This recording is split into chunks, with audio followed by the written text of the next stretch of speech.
That the sons of God saw the daughters of men that they were fair, and they took them wives of all which they chose. Genesis 6:2. That the sons of God saw the daughters of men, that they were fair.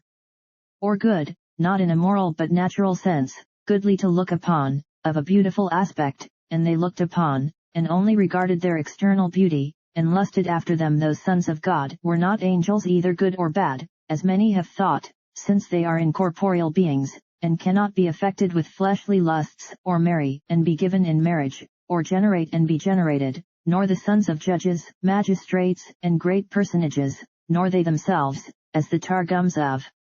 Onkelos and Jonathan, and Sojarki and Aben Ezra, but this could be no crime in them, to look upon and take in marriage such persons, though they were the daughters of the meaner sort, and supposing they acted a criminal part in looking at them, and lusting after them, and committing fornication with them, and even in marrying irreligious persons, yet this could only be a partial, not an universal corruption, as is after affirmed, though such examples must indeed have great influence upon the populace, but rather this is to be understood of the posterity of Seth, who from the times of Enos, when then began to be called by the name of the Lord, Genesis 4:25, had the title of the sons of God, in distinction from the children of men. These claimed the privilege of divine adoption, and professed to be born of God, and partakers of his grace, and pretended to worship him according to his will, so far as revealed to them, and to fear and serve and glorify him. According to the Arabic writers, immediately after the death of Adam, the family of Seth was separated from the family of Cain. Seth took his sons and their wives to a high mountain, Hermon, on the top of which Adam was buried, and Cain and all his sons lived in the valley beneath, where Abel was slain, and they on the mountain obtained a name for holiness and purity, and were so near the angels that they could hear their voices and join their hymns with them, and they, their wives and their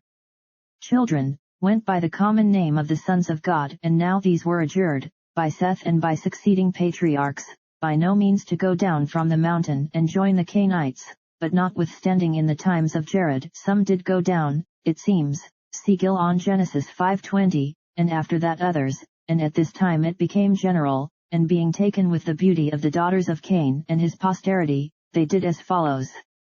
And they took them wives of all that they chose. Not by force, as Aben Ezra and Ben Gersum interpret, for the Cainites being more numerous and powerful than they, it can hardly be thought that the one would attempt it, or the other suffer it, but they intermarried with them, which the Cainites might not be averse unto. They took to them wives as they fancied, which were pleasing to the flesh, without regard to their moral and civil character, and without the advice and consent of their parents, and without consulting God and his will in the matter, or they took women as they pleased, and were to their liking, and committed fornication, to which the Cainites were addicted, for they spent their time in singing and dancing, and in uncleanness, whereby the posterity of Seth or sons of God were allured to come down and join them, and commit fornication with them, as the Arabic writers relate.